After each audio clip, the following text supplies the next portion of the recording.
Once upon a time, there was a young man named Amin who had a habit of talking too much. He would often say things without thinking and then regret it later. Many times, he would get into trouble with his family, friends, neighbors, and even strangers because of his careless speaking. He would feel embarrassed afterward, and he knew that he needed to change his ways. One day, Amin heard about a Zen master who lived in a nearby monastery. He decided to go and seek his advice. When Amin arrived at the monastery, he met with the Zen master.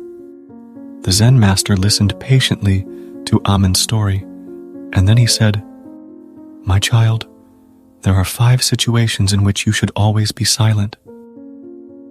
The first situation is when you are angry.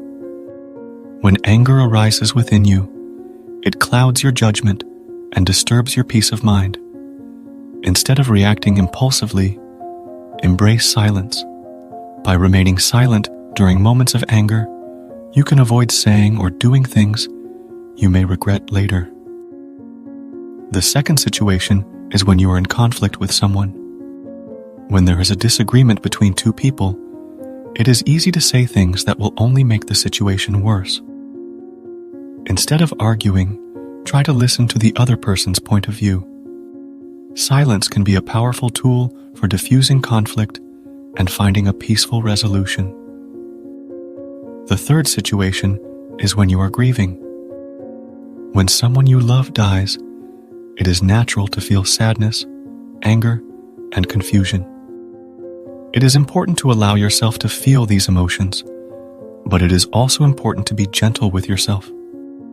Silence can be a source of comfort and solace during times of grief.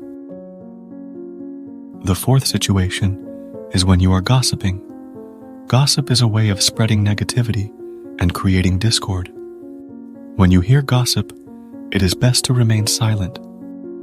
By not participating in gossip, you can help to create a more positive and harmonious environment.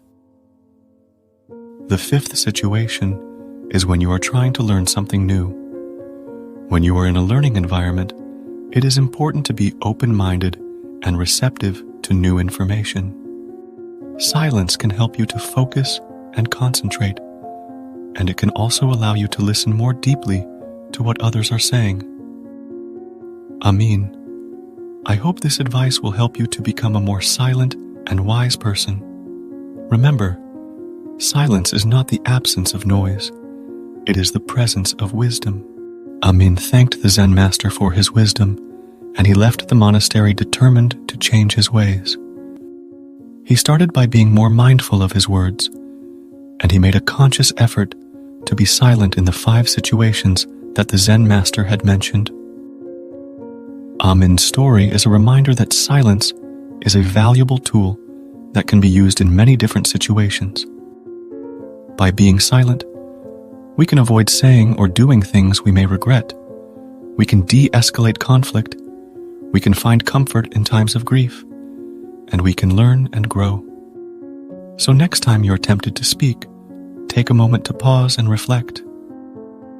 You may be surprised at how much you can learn by being silent.